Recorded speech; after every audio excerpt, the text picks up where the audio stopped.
A warm welcome to one and all present over here. We are a bunch of students from Sacred Heart College, Tevara, to present a seminar on the topic radioactive equilibrium. So this seminar is under guidance of Dr. Pius Augustine, Assistant Professor, Department of Physics, Sacred Heart College. So let's recapitulate some topics. What's half-life?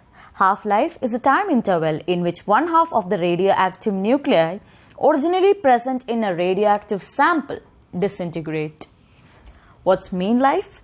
Mean life is the average time for which the nuclei of a radioactive sample exist. And radioactive decay constant?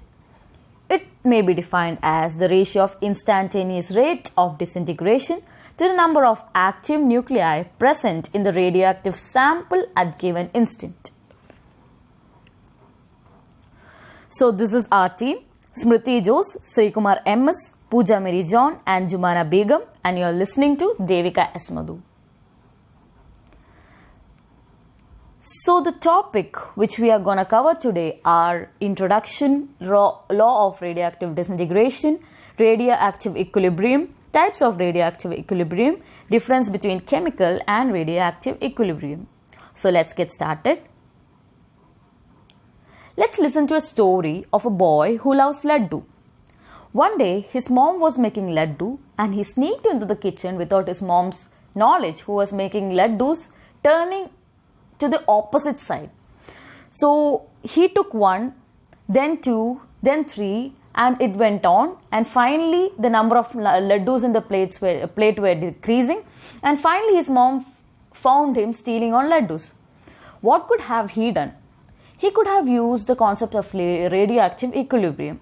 That is, when mom makes a laddu and keeps it on the plate, he could take another one so that the number of laddus in the plate would seem constant and would not seem like decreasing in number. Yes, it has relationship with the law of radioactive equilibrium. That is, if you imagine the plate of laddus as a radioactive sample and the laddus present in it are radioactive nuclides, then when mom keeps a laddu on the plate, imagine it as the production of a daughter nuclei, and when he takes a laddu, it can be considered as the decay of a radioactive nuclei, and because of which the number of radioactive nuclide in the plate would remain constant. That is, the number of laddus in the plate would remain constant. That is, laddu in is equal to laddu out is laddu equilibrium. That is, when a daughter nuclei is produced, at the same time there would be a decay of the nuclei and the number of nuclides in the radioactive sample would remain constant. So before entering to the topic, let's see an important law, the law of radioactive disintegration, which is also known as the Rutherford-Soddy theory. So according to them, radioactive atoms are unstable and they decay spontaneously to emit alpha or beta particles along with gamma rays. The disintegration is random. It is purely a matter of chance for any atom to disintegrate first. The disintegration is independent of all physical and chemical conditions, and so it can neither be accelerated nor retarded. The above facts show that it is not possible to predict whether a particular nucleus will decay in a given time interval. By using the concept of probability, the decay behavior of collection of large number of nuclei can be predicted accurately in terms of the radioactive decay law, which states that the number of nuclei disintegrating per second of a radioactive sample at any instant is directly proportional to the number of undecayed nuclei present in the sample at that instant. So consider the number of radioactive nuclei present at initial time t is equal to 0 in a sample of radioactive substance to be n0, the number of radioactive nuclei present in the sample at any instant t to be n, and dn is the number of radioactive nuclei which disintegrate in the small time interval to be dt. So if we derive it numerically, according to the law of radioactive disintegration or radioactive decay, at any instant it is proportional, the rate of decay is proportional to the number of undecayed nuclei. So which is given as minus dN by dt is directly proportional to n. So whenever there is a proportionality symbol, what do we basically do? We convert it into equal to sign. So we add a proportionality constant which is known as the decay or disintegration constant. So let's mark this equation as equation number 1. So here the negative sign which is present over here shows that the number of undecayed nuclei n decreases with time. So this equation can be written as dN by n is equal to minus lambda dt. On integrating this, we get that log n base e is equal to minus lambda t plus c. And let's mark it as equation number 2. Now, if we consider t is equal to 0 and n is equal to n naught, we could find the constant of integration c of the second equation. So we get log n naught base e is equal to c. Then equation 2 becomes when we substitute c, it becomes log n base e is equal to minus lambda t plus log n naught base e.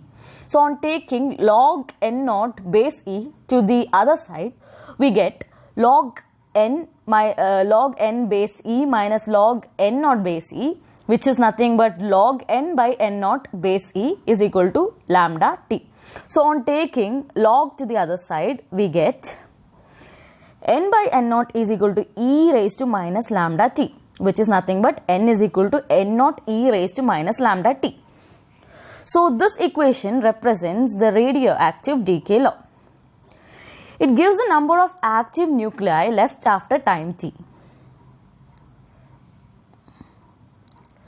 So we are moving on to a graph which shows the decay curve of a radioactive element. That is nothing but it shows the graph between the number of undecayed nuclei n and time t.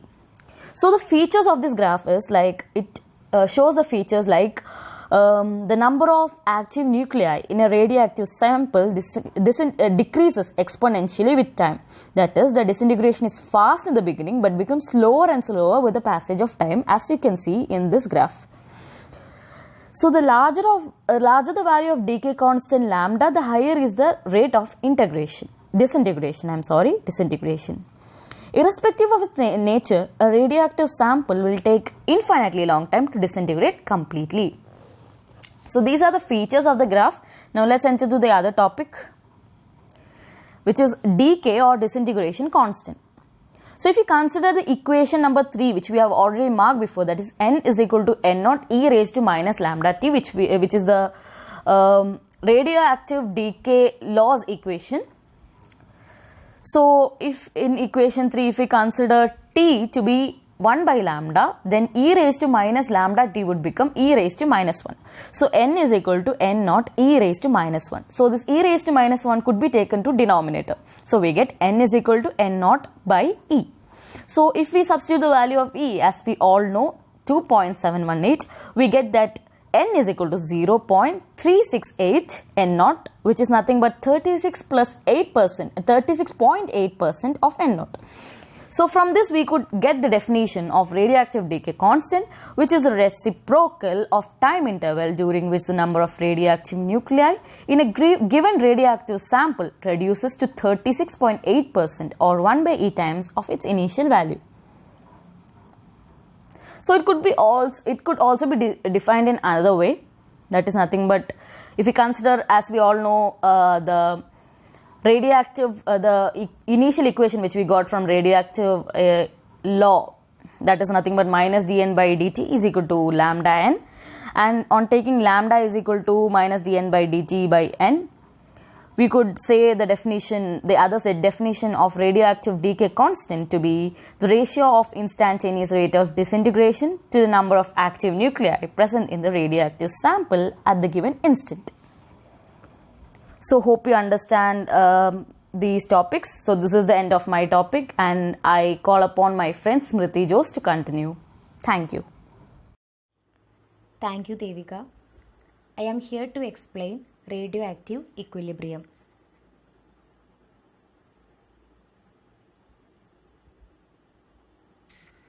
What is radioactive equilibrium?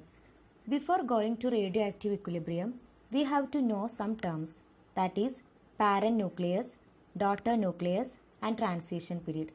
What is parent nucleus? The nucleus undergo disintegration is parent nucleus, and the nucleus remaining after the event is called daughter nucleus. The process continues until it reaches stability, and this is called transition period. And here, in physics of nuclear decays, a radioactive equilibrium exists when a radioactive nuclide is decaying at the same rate at which it is being produced.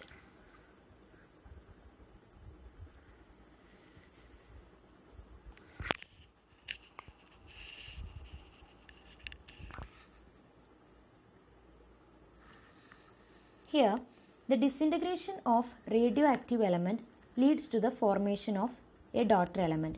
If daughter element is also radioactive, it will also undergo disintegration to produce another daughter element. The process goes on till a stable non-radioactive element is formed. Here, A is disintegrated to form B and B is disintegrated to form C. And this process goes on till a stable non-radioactive element is formed.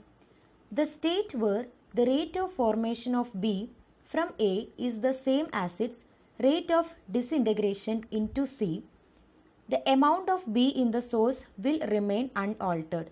It will not change with time. Then B is said to have attained radioactive equilibrium and it is irreversible.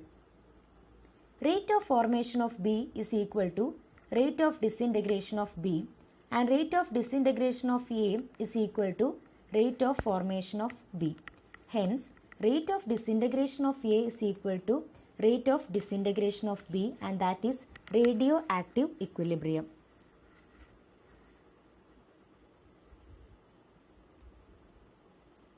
So, minus dNA divided by dt equal to minus dNB divided by dt. And we can also write minus dN divided by dt equal to lambda n. This is rate of disintegration. Lambda A Na equal to lambda B Nb, and Na divided by Nb equal to lambda B divided by lambda A. And we also know that lambda equal to 0.693 divided by T half, that is the half-life of a radioactive substance. And the equation becomes Na divided by Nb equal to lambda B divided by lambda A equal to T half A divided by T half B. And this is called radioactive equilibrium equation. Here, Na is inversely proportional to lambda A and lambda A is inversely proportional to T half A. Na and T half A are directly proportional to each other.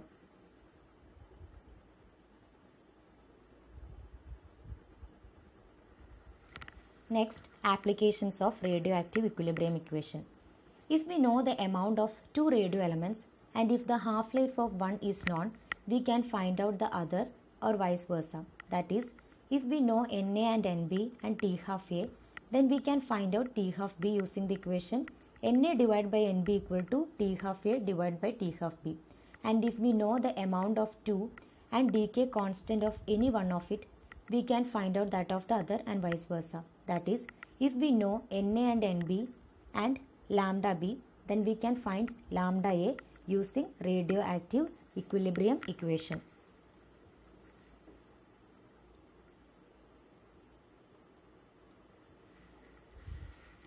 Examples of radioactive equilibrium. Radioactive equilibrium can be observed in certain nuclear reactors. In a sodium-cooled nuclear reactor, radioactive sodium-24 is generated when Na-23 absorbs a neutron from the fission of uranium-235. The half-life of Na-24 is roughly 15 hours and it decays into stable magnesium-24. Another example for radioactive equilibrium is radionuclide generator. A radionuclide generator is a self-contained device housing a parent or daughter mixture in equilibrium. There is a method of removing the daughter and leaving the parent behind to regenerate more daughter activity. Self-contained device means complete and able to work without the help of anything else. The device is self-contained with an internal battery. This is commonly used in nuclear medicine to supply in a radiopharmacy.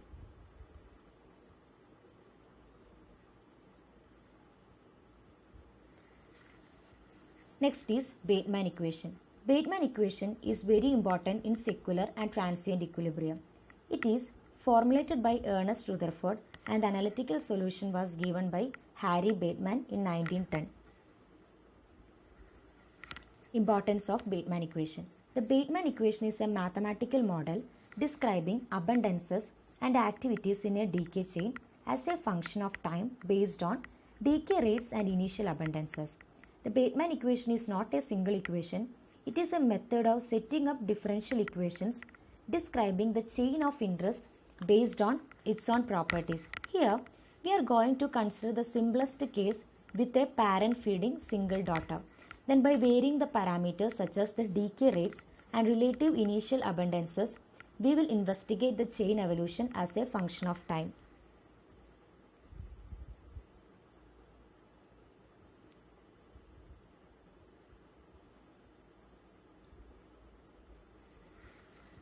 Let us denote the initial number of parent and daughter atoms as N10 and N20.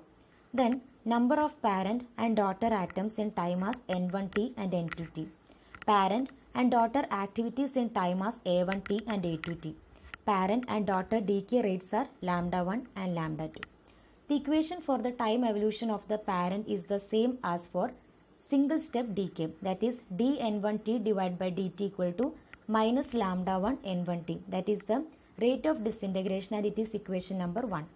The equation for the time evolution of the daughter, however, includes a term describing daughter decay but also daughter feeding by the parent. So, dN2T divided by dt equal to minus lambda 2 N2T plus lambda 1 N1T, and that is equation number 2.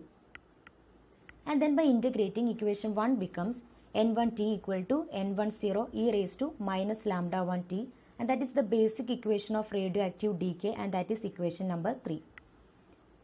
And we substitute this in equation number 2, so it becomes dN2T divided by dt equal to minus lambda 2 N2T plus N10 e raised to minus lambda 1T, and that is equation number 4.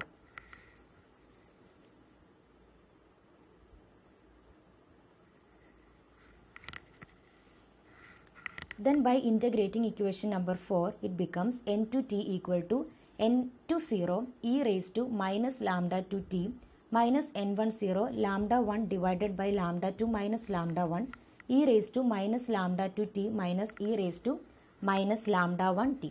Then consider the initial number of daughter atoms is 0, that is N2 equal to 0. Then it becomes N2T equal to N0 lambda 1 divided by lambda 2 minus lambda 1 e raised to minus lambda 1T minus e raised to minus lambda 2T, and this equation is very important.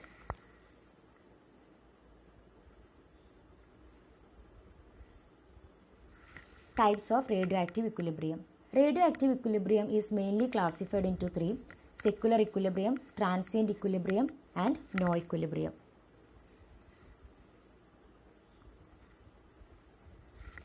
Secular equilibrium. Here exists extremely long-lived parent nuclei, that is T1 is very much greater than T2, lambda 2 is greater than lambda 1, and lambda 2 minus lambda 1 is approximately equal to lambda 2.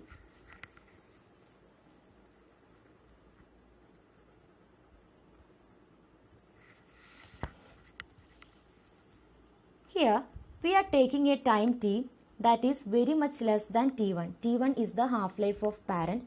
In secular equilibrium it is very high. T1 equal to 1 by lambda 1, and when we substitute this in the equation, lambda 1T becomes very much less than 1, and we know that N1 equal to N0 e raised to minus lambda 1T. We know lambda 1T is very much less than 1, so we can take it as 0. So N1 equal to N0 e raised to 0. E raised to 0 is 1, so N1 equal to N0. And we know that N2 equal to lambda 1 n0 divided by lambda 2 minus lambda 1 into e raised to minus lambda 1 t minus e raised to minus lambda 2 t. Then we know lambda 1 t is approximately equal to 0. So e0 equal to 1. So it becomes n2 equal to lambda 1 n0 divided by lambda 2 minus lambda 1 into 1 minus e raised to minus lambda 2 t. And we know that lambda 2 minus lambda 1 is approximately equal to lambda 2. So the equation become n2 equal to lambda 1 n0 divided by lambda 2 into 1 minus e raised to minus lambda 2 t, and that is equation number 1. And we are taking another time that is very much greater than t2. t2 is the half-life of daughter, and we know t2 equal to 1 by lambda 2, and when we substitute this in the equation it become lambda 2 t is very much greater than 1, and we can apply this in equation 1, that is n2 equal to lambda 1 n0 divided by lambda 2 into 1 minus e raised to minus lambda 2 t. We know that lambda 2 t is very much greater than 1, so e raised to minus lambda 2 t is very much decreased due to the negative charge, so we can neglect that term.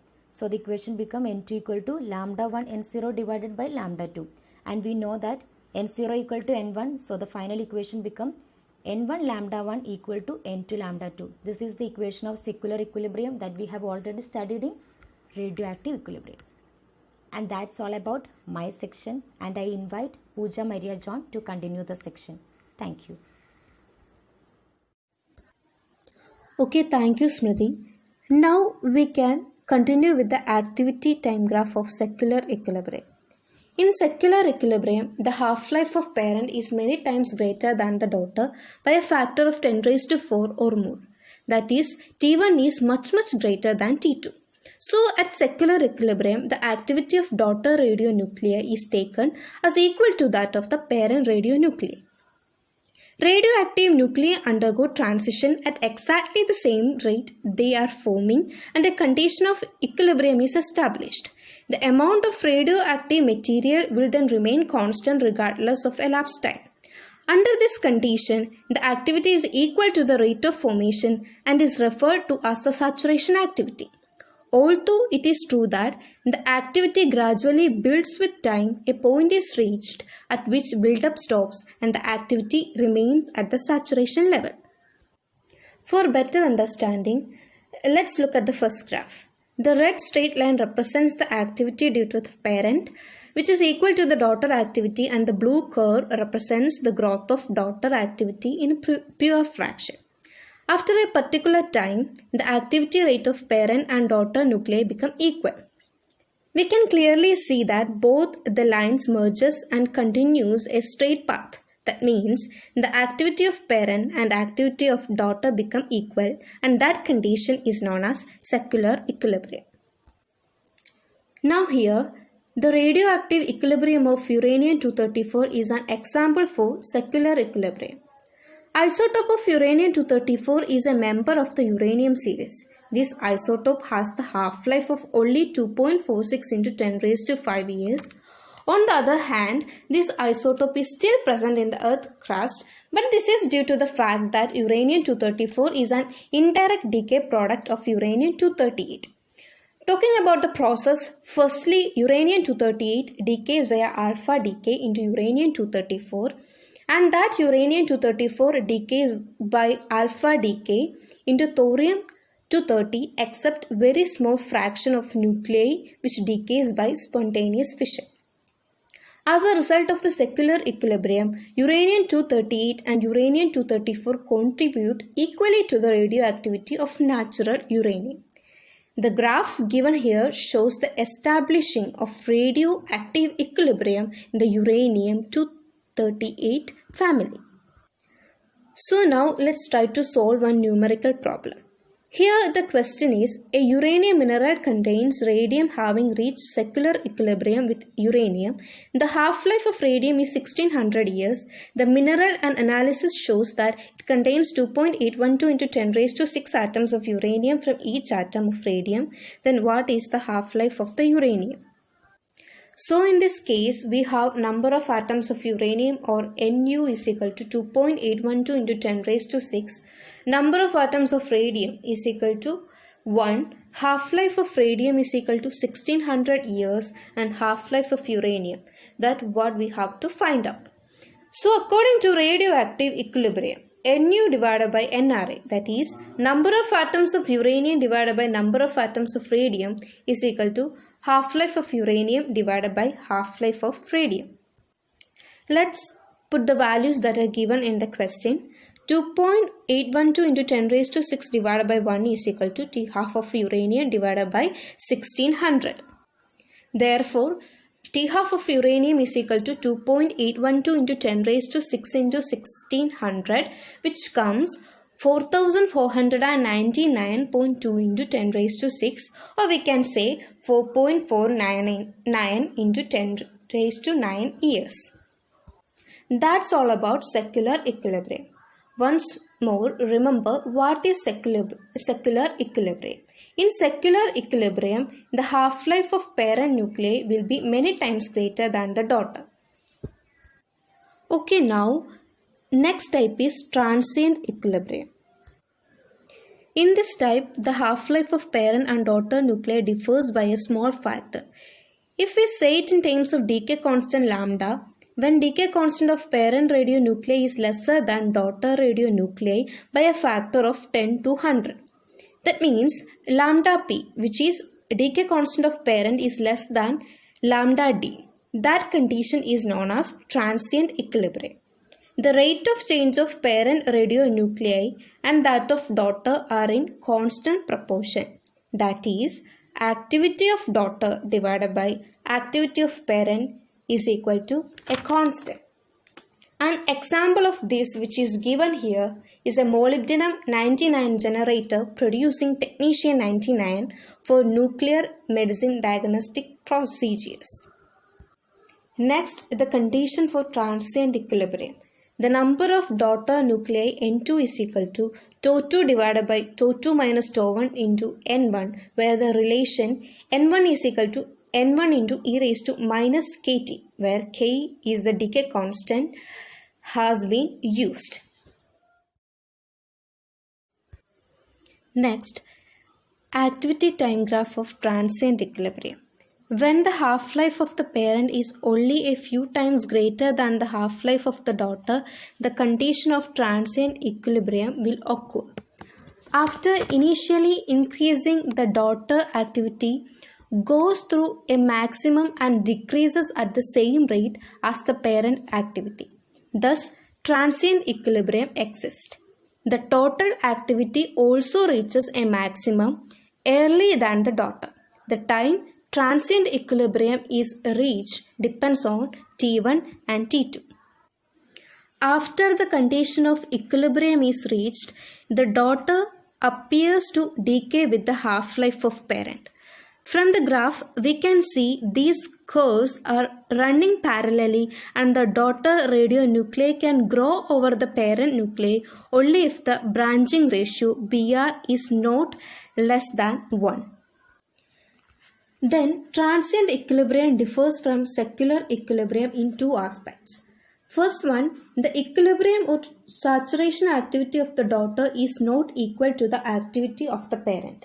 When the half-life of the parent is much greater than that of the daughter, the branching ratio Br approaches a value of 1 and daughter activity approaches parent activity as we see in secular equilibrium. However, as daughter and parent half-lives become closer, branching ratio becomes greater than 1, which means that daughter activity is actually greater than parent activity under equilibrium conditions. The ratio of daughter to parent activity becomes greater as the half-lives become closer. That was the first case or aspect which differs transient equilibrium from secular equilibrium. Then now secondly, with transient equilibrium, the equilibrium activity of the daughter changes with time because the parent activity is also changing.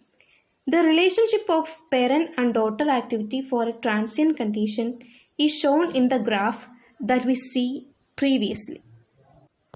Remember, when transient equilibrium is achieved, the daughter activity exceeds that of the parent and the daughter activity decreases according to the half-life of the parent. Now here there is a example or a special application of radioactive equilibrium, which are the concentration of iodine 135 and xenon 135 in a nuclear reactor. When the rate of production of iodine equals the rate of removal of iodine, equilibrium exists. The iodine concentration remains constant and is designated. Since the equilibrium iodine concentration is proportional to the fission reaction rate, it is also proportional to reactor power level. The rate of change of xenon concentration is equal to the rate of production minus the rate of removal. Recall that 5% of xenon comes directly from fission and 95% comes from the decay of iodine. Okay guys, that's all about my session. Thank you all. Now I invite Sri Kumar for the pending session. Sri Kumar, please. So, good afternoon, Dr. Pais Agustin and my dear friends. First of all, I had to thank Pooja. That was very nice presentation from her part. So, thank you, Pooja. So, moving to my topic. Before that, I had to say what we have studied that is about the radioactive equilibrium, and we see that the types of radioactive equilibrium. First type is secular equilibrium and second type is transient. These two already discussed by friends. So, moving to my topic, that is no equilibrium, which is the third case or third type of equilibrium.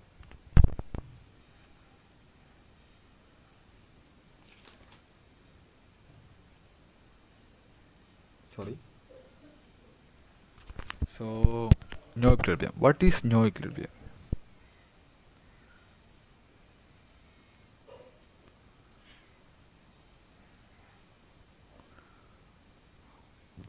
If the parent half-life is shorter than that of the doctor, the equilibrium cannot be achieved. So we say that if the parent half-life, that is the T half of parent is shorter than that of the doctor nuclei, the equilibrium cannot be achieved. This condition is known as no equilibrium. So we can see the graph.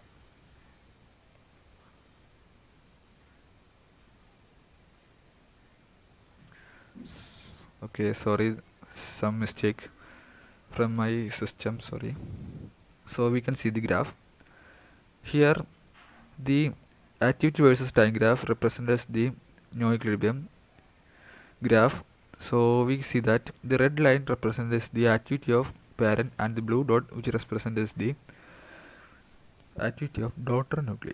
So here we see that the curves are never become parallel or they're merging.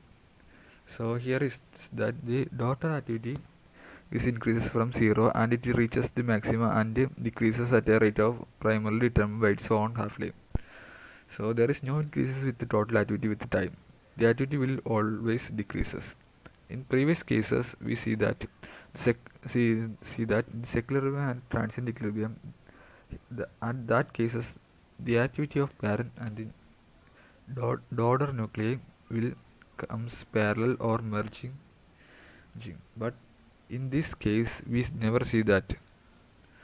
So that's all no equilibrium. So moving to next case or next type, that is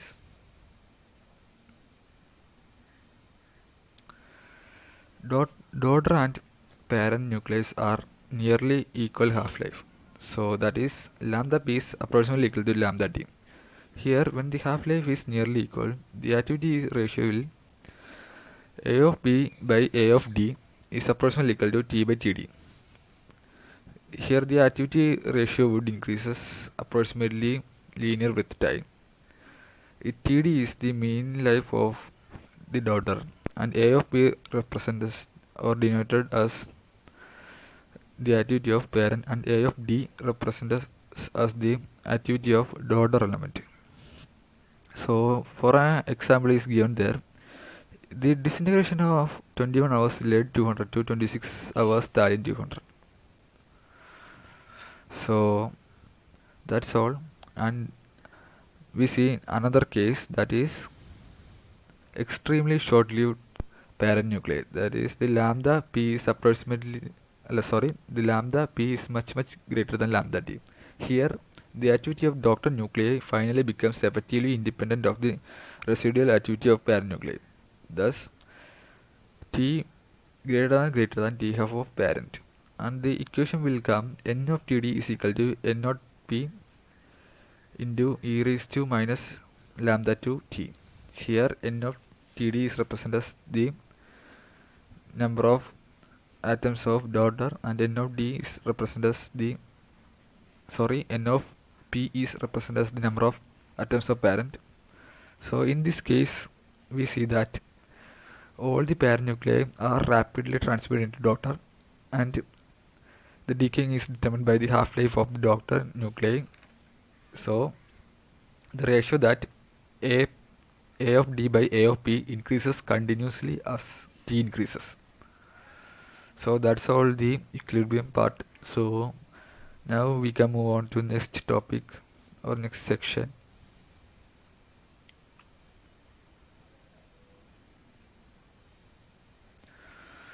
So we can see the difference between chemical and radiative equilibrium. What is chemical equilibrium? Chemical equilibrium is the state at which the reactants and the products are present in a concentration which have no further tendency to change with time. So we can see the difference between chemical and radiative equilibrium as shown below. These are so in chemical equilibrium, the equilibrium is reached when the rate of forward reaction is equal to the rate of backward reaction. But in the case of radiative equilibrium, when the rate of formation of species is same as the of the disintegration, that is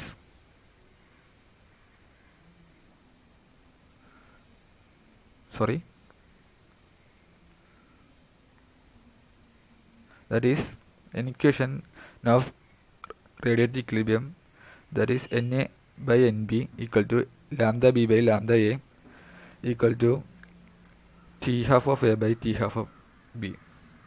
Then the chemical equilibrium can be reversed, but radiative equilibrium cannot be reversed.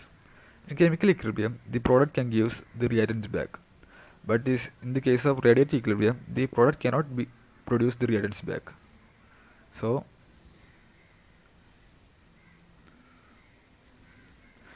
in chemical equilibrium, it is reached within short time, but in the case of radiative equilibrium, we know that it is reaches after a long period of time.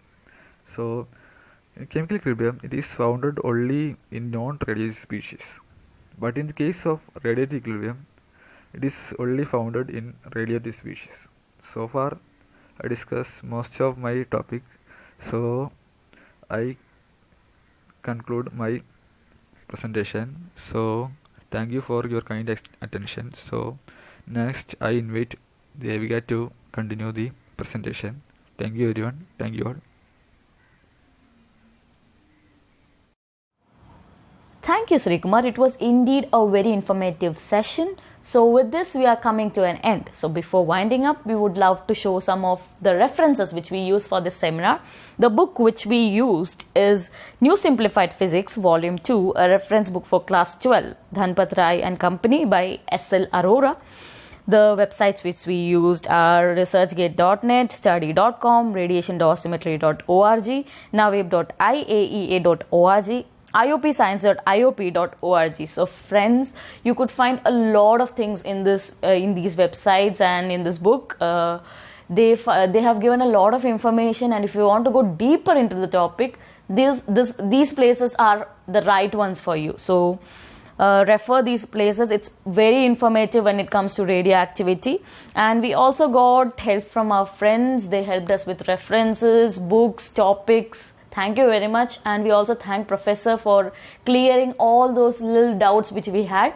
So we are coming to an end, and I take this opportunity to thank each and everyone who have attended our seminar, and also we thank our Professor Dr. Pius Augustine for giving us an opportunity to showcase our talent, our views on this topic, and also for giving us confidence to speak up in a stage like this. So thank you one and all for listening to us. Thank you.